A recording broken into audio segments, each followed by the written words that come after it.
Good morning guys, and welcome to today's video. Good morning. I don't know if it's good morning where you are. It's 8 AM. I'm in England at the moment. Welcome. If you're new to my channel, my name is Dain Luka. I am a travel vlogger. I post content every single Friday at 2 PM, so go ahead and click that subscribe button. Now in today's video, I'm going to show you how I afford to travel the world. I thought it was so unachievable a few years ago to travel the world. I see people on Instagram traveling to these beautiful places in Asia and South America, and I thought, wow, I'm never going to be able to do that until I change my ways. So I'm going to show you how you can change your ways. So grab a pen, grab a piece of paper, take some notes, and yeah, enjoy the video.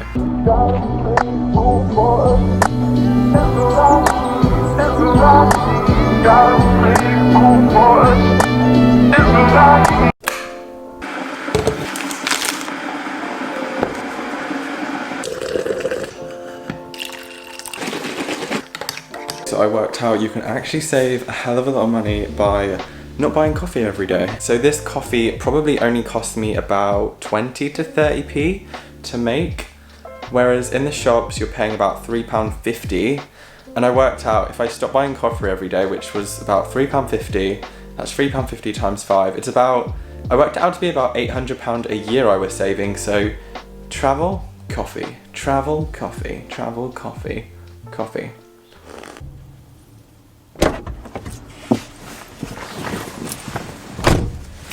Okay, so this is the car that I spent many evenings after I finished work at the hospital. I actually ended up getting a second job just to give my savings a boost. So I graduated from university about 4 or 5 years ago, and it was like 2 years ago that I got my part-time job, and I felt really weird about it because I was like, I've got a career, like why am I working in a pub in my spare time? But my thought process around it was, do I sit at home and watch TV? Or do I go out and earn money? I was only getting paid minimum wage plus tips, but it still helped me save, I would say, an extra few £100s per month, which really helped me boost my savings. I ended up working about 50-hour weeks, sometimes 60-hour weeks, and I felt really weird because I would literally sit in my car after I'd finished at the hospital, I'd have my dinner, and then I would go into the pub and work a shift there, and I was like absolutely exhausted. So luckily, a few months after that, I was able to find a better paid job overall, so it kind of worked out better for me. But don't feel weird, like amazing if you can work one job, freaking amazing if you can work 2 jobs. I even know people that work 3 jobs just to try and save money up to travel, which is just insane. And don't feel weird about it, like we have to do things to try and earn money in life. And for me at that time, I don't really have any skills that I could monetize. I know people have like side hustles and they make money online. I was like, this was a few years ago, and I was like, I don't know how to make money like that. I'm just gonna get a part-time job. I've worked in hospitality before, and I actually really enjoyed it. It was a lovely pub. The people were amazing, but I was just so tired, like literally leaving the house at like 7:30 AM and not getting in until like 11 PM. Those days were really long, but you know what? They were so worth it because they really helped take my savings from like here to there. I definitely saved an extra few £1,000s that year.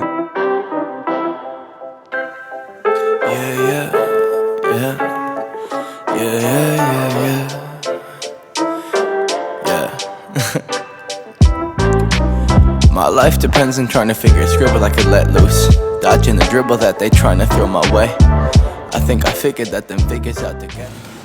Okay, so this almond butter is £1.69 in most shops. This is like £4, £5. So saving money on food is definitely going to help you travel. Okay, so let's find out how much I spent. Bearing in mind, I did get so much food. Like we're in lockdown at the moment, so I've probably got enough food to last me, I'd say, the next like 10 to like 14 days. And I'm at home every day, all day. So I'm cooking 3 meals, and I generally buy like enough stuff to last me a few weeks. I spent £44. If I was to do this shop in Sainsbury's, I would literally have spent about £100. There's nothing wrong with Sainsbury's and Tesco's and like the branded supermarkets, but I just found since I started shopping in Aldi, I've literally saved half the amount of money. And I'm gonna tell you a secret, guys. I used to be a bit of a food snob. I used to only shop in Sainsbury's, and then when I started saving money, I was like, wow, the food in here is actually pretty good. Like my soy milk, for instance, 59p for a carton. I used to drink Outpro soy milk, which is like £1.50. I'll still buy myself branded products, but I think it's just about having a balance between, you know, buying more expensive food and cheaper food. Like food like spinach and stuff like that, it tastes the same. So why am I going to pay double the price, or why am I going to pay more of a premium price for the same product? And that definitely helps me save money, which more money for travel. This next thing is going to seem absolutely crazy, but I actually gave up alcohol.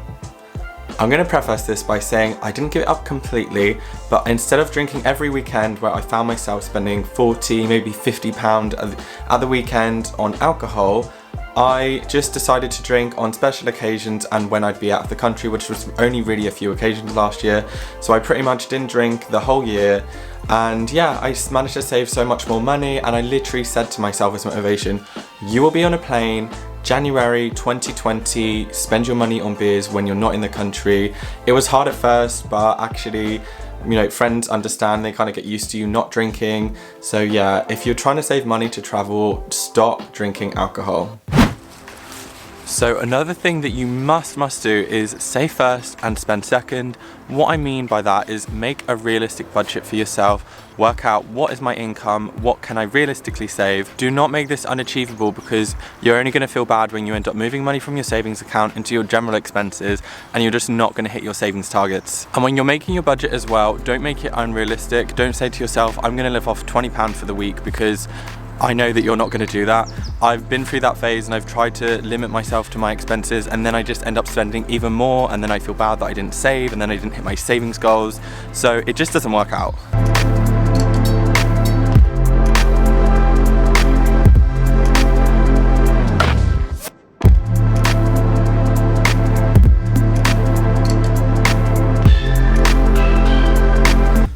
Okay, so this is my best kept secret. Save your money on accommodation and stay in hostels, stay in cheap Airbnbs. We would all love to travel the world, well, most of us, in staying in 5-star hotels, but that is gonna eat up all your money. Think about it like this. Would you rather go away for 1 week but stay in an amazing hotel, or go away for 1 month but stay in cheaper accommodation? I know which one I'd rather do. For example, this hotel I stayed in Singapore, that was £280 for 1 night. The hostel that I stayed in Tokyo was £20 a night. If I was to stay in Marina Bay Sands Hotel every night for a week, I'm going to have no money left.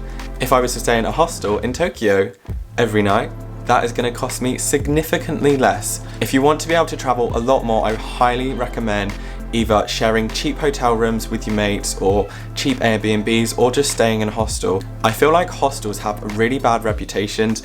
Obviously, you do get the weird, creepy hostels, but generally, most of them are sound, and I've honestly stayed in some really cool places. I've stayed in some convents, tree houses. I stayed on a ship in Sweden the other day. That was pretty cheap. And yeah, I always have the best experiences in hostels because I'm surrounded by like-minded people. I always make new friends, and I always go out and party with them, or go to the beach, or do like day trips and stuff, and it's just never a disappointment. So my biggest tip is to save money on accommodation, because that will allow you to travel for a lot longer and travel to more cool places, rather than just blowing all your money on like some amazing bougie hotels. Random little BTS from my morning of filming. This looks like some creepy woods out of a Twilight movie. This is probably one of the most important things you can do, which is hold yourself accountable. When I was making my travel goals, I literally said to myself, 2020 January, I'm going to go traveling then. I told people would ask me, you know, how's it going with saving for your big trip? It's going to be the same if you're saving for a car or a down payment on a house. You need to hold yourself accountable. You need to have something to work towards. So once you tell people your goals and what you're doing and your dreams and what you want to do, you are holding yourself accountable, because you're putting it out in the universe and you're going to manifest it. And I know you can do it, because I did it, and you can also do it as well. Another really hard pill to swallow is saying no. And what I mean by that is not having like a totally boring life, but also not spending all your money going to all the activities. Instead of becoming a yes man, I became a no man. And this really hurt, because I'm a very social person, and I just found myself being invited to things and I would just say no. I wouldn't even think about it. I would just say no. The reasoning that I had in my head at the time was that I would rather spend this money when I'm out traveling, when I'm having new adventures, instead of spending this money going to an event with friends, which was kind of painful. I sort of limited myself, so instead of doing things all the time and saying yes to all the festivals and all the parties, I would just say, right, you can do like one thing this month or go out to dinner with friends instead of going out to dinner like every week. I only went to one festival last year, which was for my birthday, and that was sort of a special treat, but other than that, I just immediately said no to everything. And your friends will understand, if they are your friends, they will understand that you would rather save your money to go and have some amazing adventures in another country than spending it in England. Yeah, that is another tip. Learn how to say no. It's hard, but I know you can do it. Okay, so this next tip is for all you shopaholics out there. This is my wardrobe. I'm not saying this to like brag or show off, but I'm just using it as an example that this might seem like a lot of clothes, but it's really not. Like literally, that is jackets, but that is literally all my clothes that I own. I don't buy myself clothes, I don't buy new clothes. I will say I am guilty of doing so recently because someone gave away most of their clothes to go traveling last year and then ended up coming back home 3 months later. So yeah, I had to make some purchases recently, but overall and in general, I don't buy myself clothes.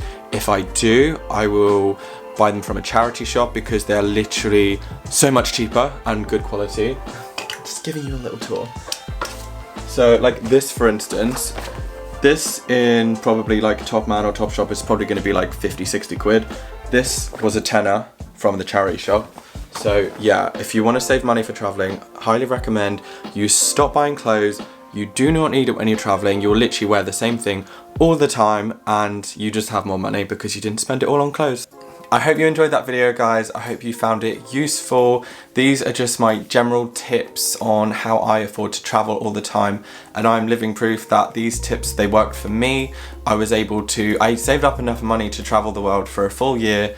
Unfortunately, due to COVID, I came home after 3 months, but yeah, I had a tough sort of 12 to 18 months saving a lot of money, doing these tips and saying no to things and not drinking alcohol. But trust me, if you love travel and you're determined enough, you will do it. I know you will do it because I did it, and I literally used to have like £0 in my bank account all the time, and all of a sudden by doing all these things I was able to save enough money to travel and have the freedom. So hit the thumbs up if you enjoyed this video. I heard it also helps the YouTube algorithm as well, and really appreciate if you want to subscribe and see future videos.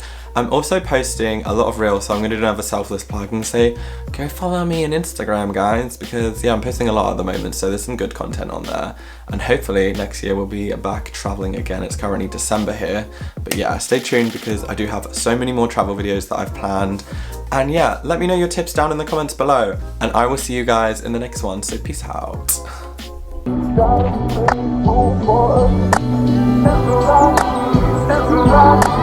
Gotta play